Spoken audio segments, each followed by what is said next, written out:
Hello and welcome to Inspiring Minds Biology lecture by Dr. Harminder. This is the next topic of the chapter Reproduction in Organisms. ठीक है, हमने अभी तक बहुत सारे concept सीख लिए हैं. अब हमने नया कॉन्सेप्ट सीखने से पहले वो अभी तक के सारे पिछले कॉन्सेप्ट्स को रिकैप करना है. Basically this will be the last lecture for this topic. इस चैप्टर की कंप्लीशन होती है इस लेक्चर के साथ एंड देन हम मूव ऑन करेंगे हमारे सेकंड लेक्चर या नेक्स्ट टॉपिक पे. ठीक है, बट अपने इस लास्ट टॉपिक को भी हम उसी तरह से शुरू करेंगे पिछले टॉपिक की रिकैप से. हमने लास्ट लेक्चर में डिस्कस किया था कि क्या क्या इवेंट्स होते हैं सेक्सुअल रिप्रोडक्शन में. अगर मैं सेक्सुअल रिप्रोडक्शन की बात करती हूँ तो हमने 3 बेसिक इवेंट्स की बात की थी. Pre fertilisation events, fertilisation events and post fertilisation events. ठीक है, तो हमने पिछले लेक्चर में प्री फर्टिलाइजेशन इवेंट्स को बहुत डिटेल में डिस्कस किया था, जिसमें 2 basic events gametogenesis and gamete transfer हमने डिस्कस किए थे. किस तरह से अलग अलग ऑर्गेनिज्म में गमीट्स फॉर्म होते हैं और किस तरह से ये गमीट्स किन मीडियम्स के साथ ट्रांसफर होते हैं. एंड देन हमने डिस्कस किया था कुछ वेराइटीज ऑफ सिनगमी या फर्टिलाइजेशन, बेसिकली सिनगमी एंड फर्टिलाइजेशन के मोड्स. सो आज का जो कॉन्सेप्ट है वो इसके बियॉन्ड है and this is actually the last topic जो हमने यहाँ पे डिस्कस करना है.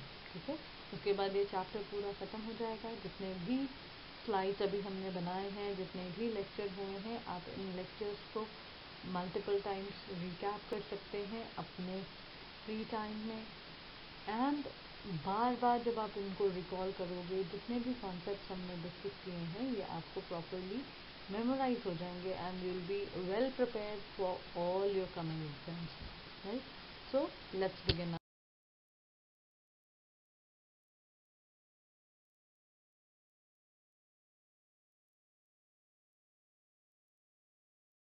Topic today. हमने आज एक नया कॉन्सेप्ट सीखना है, पार्थिनोजेनेसिस. अभी तक हम सेक्सुअल रिप्रोडक्शन की बात कर रहे थे और हम सेक्सुअल रिप्रोडक्शन में बार बार डिस्कस कर रहे थे 2 तरह की पेरेंट बॉडीज होती हैं, एक मेल एंड एक female. Male body male gamete, female body female gamete बनाती है. कभी कभी ऐसी स्पीशीज भी होती हैं जिनमें मेल एंड फीमेल दोनों एक ही बॉडी में होता है, बट ये दोनों कॉम्पोनेंट्स अपने गमीट्स को बनाते हैं और इन गमीट्स की फ्यूजन से आगे लाइफ क्रिएट होती है. बट पार्थिनोजेनेसिस एक स्पेशल इंस्टेंस है, एक मॉडिफिकेशन है सेक्सुअल रिप्रोडक्शन का. इस केस में जो एग है वो डायरेक्टली एक ऑफस्प्रिंग में कन्वर्ट हो जाता है बिना फर्टिलाइजेशन के. राइट, तो ये मॉडिफिकेशन किसकी है? सेक्सुअल रिप्रोडक्शन की, जिसमें एग जो कि एक गमीट है वो बिना फर्टिलाइजेशन के ऑफस्प्रिंग में कन्वर्ट हो जाता है. यूजुअली ये मोनोपेरेंटल होती है, दैट मीन्स एक ही पेरेंट रिस्पॉन्सिबल है. ठीक है, और पार्थिनोजेनेसिस रोटिफर्स, एफिड्स, बीज एंड क्रस्टेशियंस में कॉमनली देखी जाती है. ठीक है, तो ये जो 4 कॉम्पोनेंट्स हम डिस्कस कर रहे हैं, रोटिफर, एफिड्स, बीज एंड क्रस्टेशियंस, ये हमने लर्न करने हैं. ये ऐसे ऑर्गेनिजम्स हैं जिनमें पार्थिनोजेनेसिस बहुत ईजिली हम देख सकते हैं. ठीक है, अगर मैं पार्थिनोजेनेसिस की बात करती हूँ तो पार्थिनोजेनेसिस भी 2 टाइप्स की होती है. एक होती है नेचुरल पार्थिनोजेनेसिस जो नेचर में एग्जिस्ट करती है. ऑब्वियसली अगर एक चीज़ नेचर में एग्जिस्ट कर रही है, नेचुरल है, तो दूसरी आर्टिफिशियल होगी.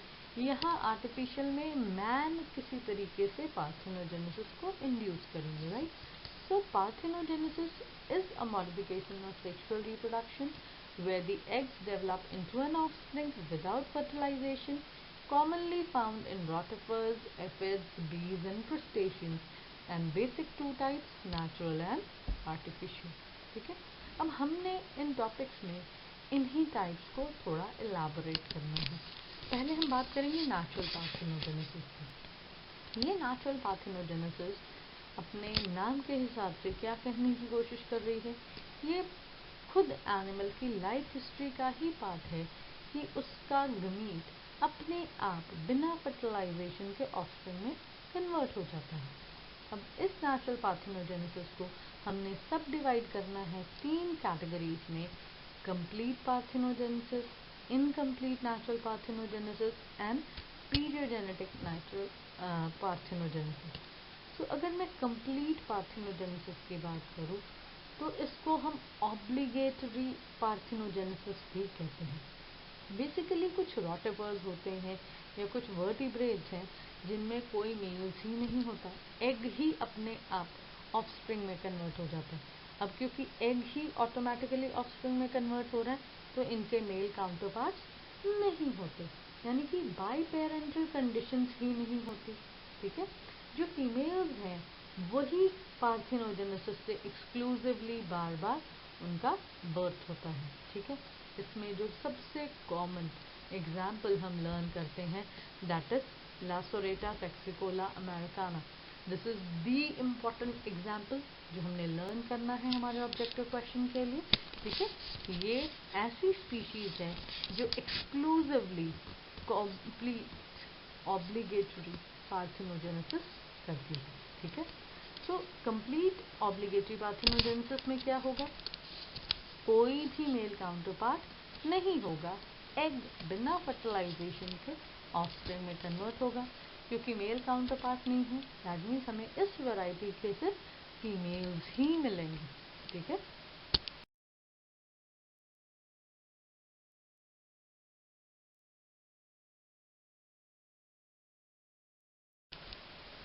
नेक्स्ट जो हम डिस्कस कर रहे हैं दैट इज इनकम्प्लीट और साइक्लिक पार्थेनोजेनेसिस। अब साइक्लिक है या इनकम्प्लीट है? इनकम्प्लीट है दैट मीन्स कि हमें यहाँ पे 2 वेरिएंट्स मिलेंगे। बेसिकली जो एनिमल्स हैं यहाँ पे ये 2 तरह के साइकिल्स शो करेंगे। इन साइकिल्स में आधे मेंबर्स सेक्सुअल रिप्रोडक्शन का रिजल्ट होंगे और आधे मेंबर्स पार्थेनोजेनेटिकली ऑफस्प्रिंग्स में कन्वर्ट हुए होंगे। ठीक है, और ये जो दोनों मेथड्स हैं सेक्सुअल एंड पार्थेनोजेनेटिक इंडिविजुअल्स की, इनमें ऑल्टरेशन होती है।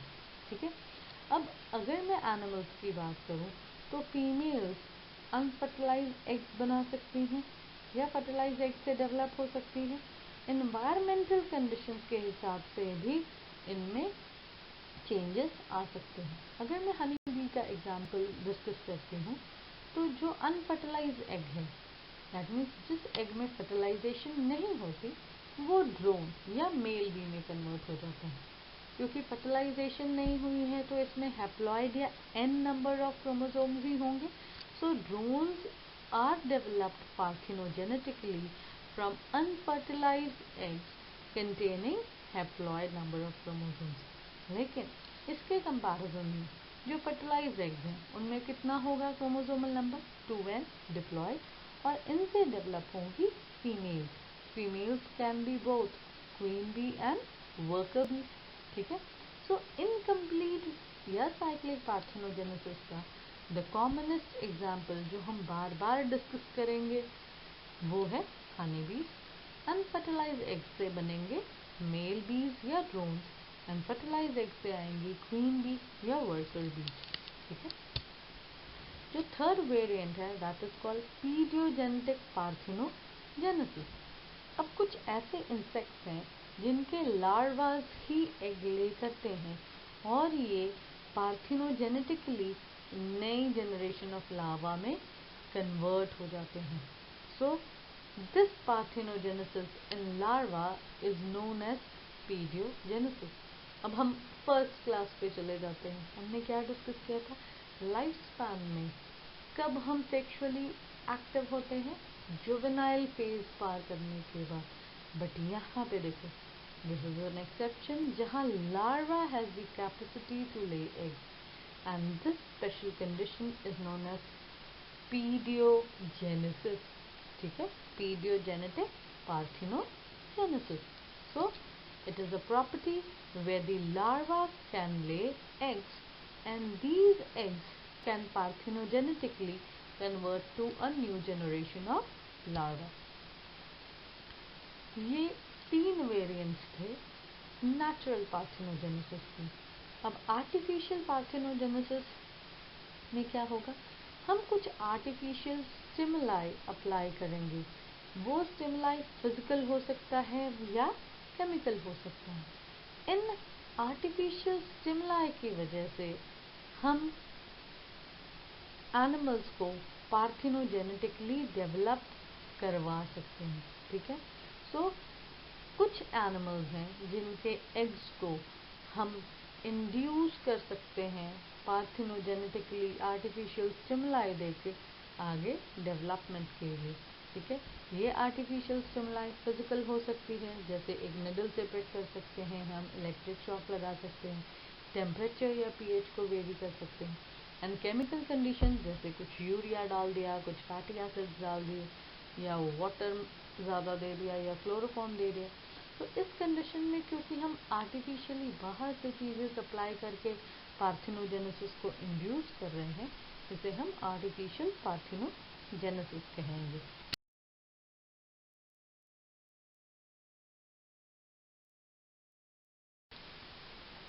अभी तक हमने 2 इवेंट्स डिस्कस किए हैं, प्री फर्टिलाइजेशन इवेंट्स या फर्टिलाइजेशन इवेंट्स। अब हम इस स्लाइड से डिस्कस करने वाले हैं पोस्ट फर्टिलाइजेशन इवेंट्स, यानी कि जब फर्टिलाइजेशन हो जाएगी तब उसके बाद क्या क्या चेंजेस आएंगे। तो जब हम सेक्सुअल रिप्रोडक्शन की बात करते हैं तो क्या होगा, मेल एंड फीमेल गमीट्स बनेंगे, ये गमीट्स ट्रांसफ़र होंगे। जब गमीट्स ट्रांसफ़र होंगे तो वो एक दूसरे के पास आएंगे, जब एक दूसरे के पास होंगे तो इनमें सिनगनी होगी या फर्टिलाइजेशन होगी। और फर्टिलाइजेशन का एंड रिजल्ट है एक सिंगल सेल स्टेज जिसे हम जाइगोट कहते हैं।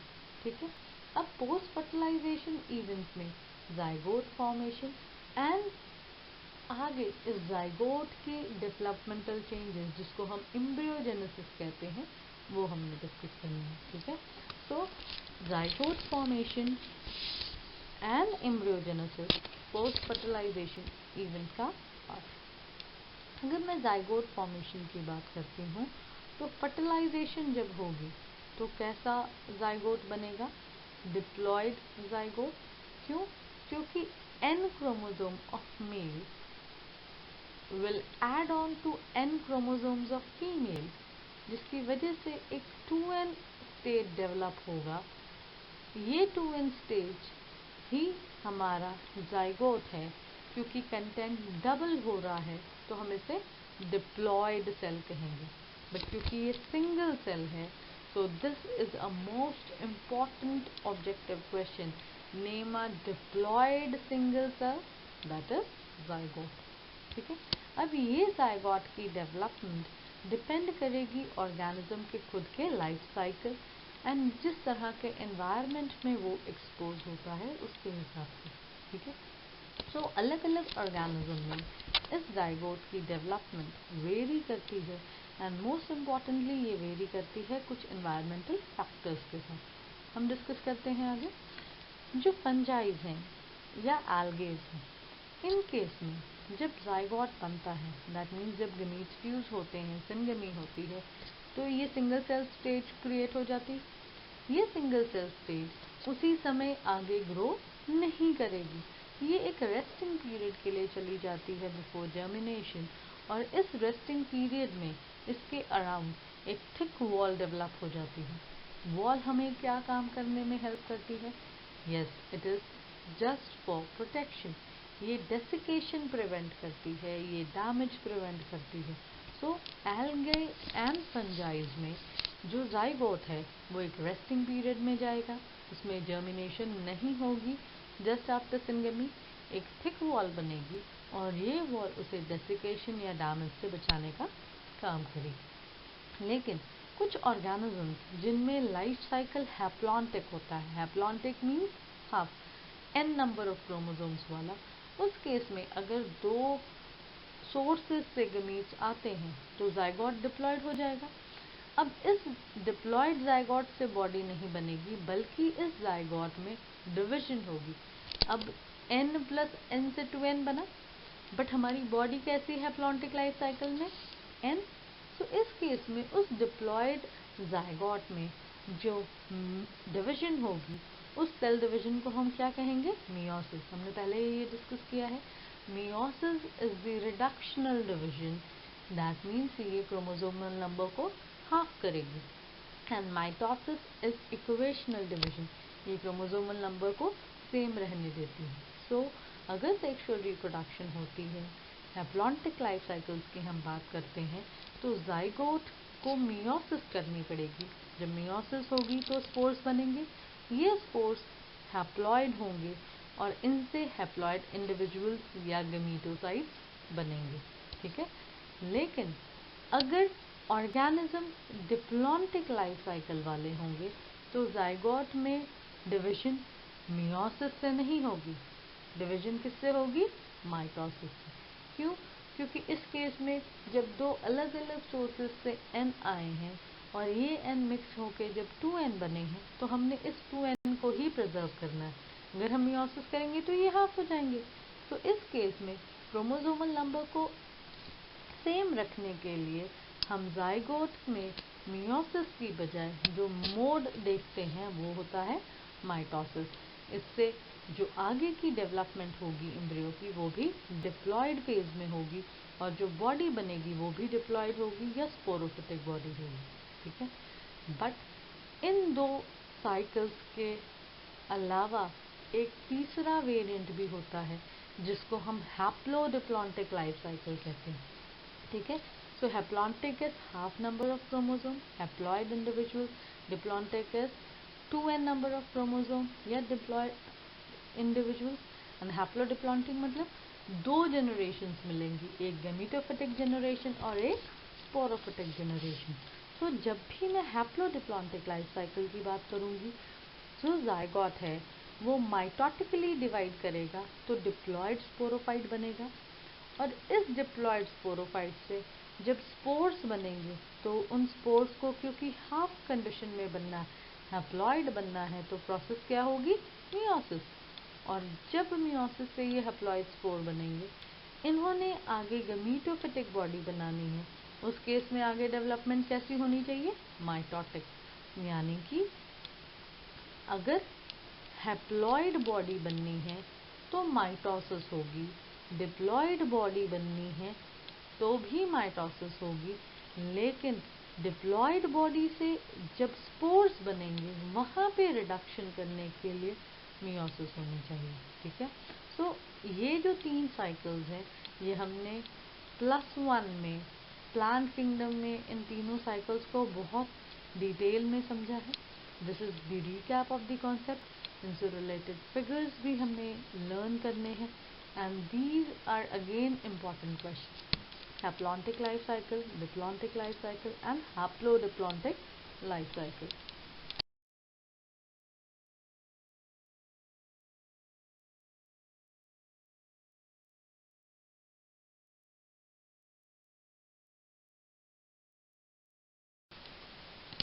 हमने इस स्लाइड में डिस्कस करने हैं लाइफ साइकिल पैटर्न प्लांट्स में। तीन तरह के लाइफ साइकिल पैटर्न हैं, हैप्लॉन्टिक, डिप्लॉन्टिक एंड हैप्लोडिप्लॉन्टिक। जो फिगर ए है वो हैप्लॉन्टिक लाइफ साइकिल को इंडिकेट करता है, जहाँ पे एन गमीटोफिटिक बॉडी में गमीटोजेनेसिस होती है, दो एन गमीट्स फ्यूज होके 2n जाइगोट बनाते हैं। जाइगोट 2n है लेकिन बॉडी कैसी है? n। सो ये जाइगोट मियोसिस करता है और मियोसिस से n स्पोर्स प्रोड्यूस होते हैं, मियोस्पोर्स, और इन मियोस्पोर्स से आती है गमीटोफिटिक बॉडी।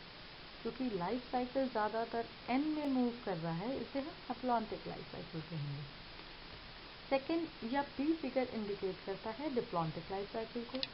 यहाँ पे जो मेन बॉडी है प्लांट की, that is sporophytic body, 2n body. इस 2n बॉडी में जब गमीट्स बनते हैं तो क्योंकि हमने इनसे जो गमीट्स बनाने हैं वो हाफ होने चाहिए, इसीलिए यहाँ पे गमीटोजेनेसिस के दौरान जो प्रोसेस होती है दैट इज मियोसिस। गमीट्स बनेंगे NNN, दो NN फ्यूज होके जाइगोट बनाएंगे दैट इज ऑफ 2n। क्योंकि बॉडी भी स्पोरोफिटिक है, अब मियोसिस की हमें रिक्वायरमेंट नहीं है। सिंपल माइटोसिस से ये जाइगोट डेवलप हो जाएगा into a sporophyte that is 2n in nature. As the name suggests, third slide is about haplodiplontic life cycle. इस थर्ड फिगर में हम देखेंगे कि दो बॉडीज हैं, स्पोरोफिटिक बॉडी एंड गमीटोफिटिक बॉडी। जो स्पोरोफिटिक बॉडी है वो जब मियोसिस करती है, इससे जो स्पोर्स डेवलप होते हैं उनका नेचर कैसा होगा, half the number of chromosomes वाला, दैट मीन्स हैप्लॉइड, एंड ये हैप्लॉइड स्पोर्स आगे बनाएंगे गमीटोफाइट। इस गमीटोफिटिक बॉडी में जब गमीटोजेनेसिस होगी तो जो स्पोर्स बनेंगे इनमें एन का कैरेक्टर होगा। दो डिफरेंट एंड्स मिलके जो जाइगोट बनाएंगे, इसकी प्लॉइडी कितनी हो जाएगी, 2n। अब ये 2n जाइगोट आगे डेवलप करेगा इनटू 2n स्पोरोफाइट, जहाँ पे ऑल्टरनेशन हो रही है हैप्लॉन्टिक एंड डिप्लॉन्टिक बॉडी की। ये तीन जो लाइफ साइकिल पैटर्न है हमने लर्न करने हैं under the heading alteration of generation. Okay, अब हमने डिस्कस करना है next topic, that is embryogenesis. As the name suggest, मैंने पहले ही आपको बताया है, जेनेसिस मीन्स फॉर्मेशन, एम्ब्रियोजेनेसिस मतलब एम्ब्रियो की फॉर्मेशन। सो बेसिकली जब जाइगोट में डिविजन होगा, that will lead to formation of embryo and the process of development is called embryogenesis. अगर मैं एम्ब्रियोजेनेसिस की बात करती हूँ तो एम्ब्रियोजेनेसिस में होगा क्या, सेल डिविजन। सेल डिविजन्स दो तरह की होती हैं, एक माइटोटिक सेल डिविजन एंड एक meiotic cell division. So basically embryogenesis में माइटोसिस काम करेगी, दैट मीन्स माइटोसिस से होगा क्या, जो नंबर ऑफ सेल्स है वो इंक्रीज होंगे, और ये सेल जब बहुत ज़्यादा मल्टीप्लाई होंगे तो सिर्फ ये सेल आगे बॉडी नहीं बनाएंगे, इनमें डिफ्रेंसिएशन होगी। ये डिफ्रेंसिएशन की वजह से ये डिफरेंट टिश्यूज एंड ऑर्गन्स में कन्वर्ट होंगे। सो अगर मैं एम्ब्रियोजेनेसिस की बात करूँ, दो इम्पॉर्टेंट इवेंट्स होने चाहिए, एक सेल डिविजन जो कैसी होगी, माइटोटिक, एंड दूसरा है सेल डिफ्रेंसिएशन। ठीक है, अब अगर मैं डेवलपमेंट की बात करती हूँ, जाइगोट की डेवलपमेंट अगर बॉडी के अंदर होती है या बाहर होती है, इस हिसाब से हमने एम्ब्रियोजेनेसिस के इस पैरामीटर को ध्यान रखकर एनिमल को दो ग्रुप्स में डिवाइड करना है, ओविपैरस एंड विविपैरस। ठीक है, as the name suggest oviparous, that means variety किससे है, एग से। तो ऐसे एनिमल्स जिनमें जाइगोट की डेवलपमेंट फीमेल बॉडी के ट्रैक से बाहर होती है, फर्टिलाइज एग में होती है, उनको हम ओविपैरस कहेंगे। बेसिकली जो फीमेल्स है वो फर्टिलाइज एग को रिलीज करती है एनवायरनमेंट में, लेकिन ये एनवायरनमेंट एक हार्ड कैल्केरियस शेल के अंडर होता है, जिसकी वजह से इसे थोड़ा सा बेनिफिट मिलता है कि ये सेफ रहता है एनवायरनमेंट में। इस तरह की कंडीशन में हम डेवलपमेंट को कैसा कहेंगे, ओविपैरस। ये क्राइटेरिया है रेप्टाइल्स एंड बर्ड्स का। सो रेप्टाइल्स एंड बर्ड्स एग ले करते हैं, क्योंकि वो एग ले करते हैं और इस एग से बेबी डेवलप होते हैं, तो इनको हम ओविपैरस एनिमल कहेंगे। इनसे बेबीज कैसे निकलेंगे, after the period of incubation. Basically जो एनिमल्स हैं वो उन एग्स को इंक्यूबेट करेंगे और इनसे यंग वन हैच आउट हो जाएंगे। सेकेंड कंडीशन इज विविपैरस, जहाँ पे डेवलपमेंट जो है जाइगोट की यंग वन तक की डेवलपमेंट कंप्लीट ही फीमेल पेरेंट के अंदर होती है। सो जब बेबी डिलीवर होता है तो वो पूरी तरह से प्रॉपर डेवलप्ड इन्फेंट की तरह होता है, और क्योंकि यहाँ पे बेबी डिलीवर हो रहा है, इनको हम क्या कहेंगे, विविपैरस। इस केस में सर्वाइवल यंग वंस की बहुत ज़्यादा है। क्यों, क्योंकि उन्हें प्रॉपर केयर मिलती है मदर से, and they are safe from predation. ये concepts of oviparous and viviparous हमने बहुत ही डिटेल में लास्ट लेक्चर में किए हैं। जिन्होंने मिस किया है इन टर्म्स को वापस एक बार वहाँ रिकैप कर सकते हैं। फिलहाल इतना ही हमने लर्न करना है कि अगर बर्थ डेवलपमेंट एग के थ्रू हो रही है तो ओविपैरस, अगर डायरेक्टली बेबीज आ रहे हैं then it is विविपैरस।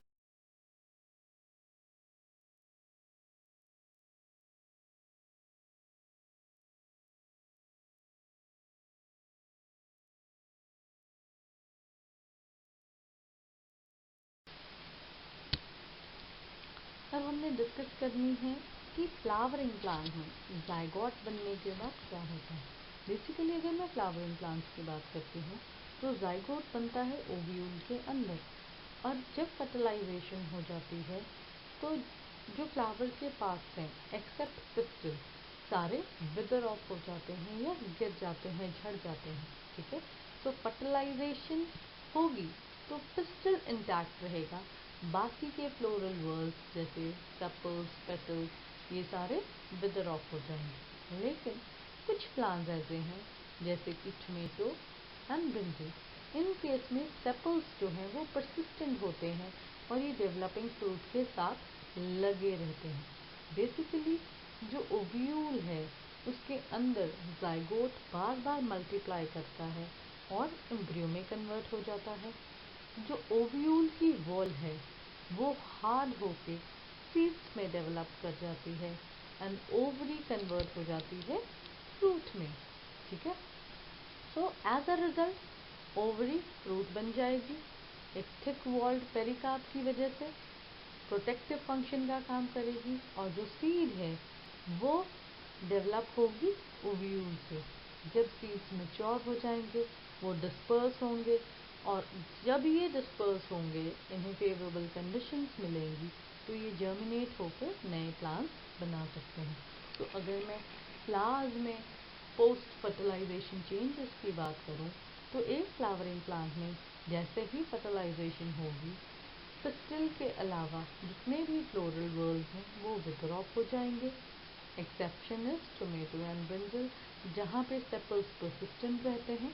ठीक है, जो ओव्यूल है वो सीड में कन्वर्ट हो जाएगा, जो ओवरी है वो स्वेल अप होकर फ्रूट में कन्वर्ट हो जाएगी, और जो सीड है जब ये मैच्योर होंगे ये डिस्पर्स होंगे, यही फेवरेबल कंडीशंस में जर्मिनेट करके नया प्लांट बनाएंगे। So this was all about the first topic reproduction in organism.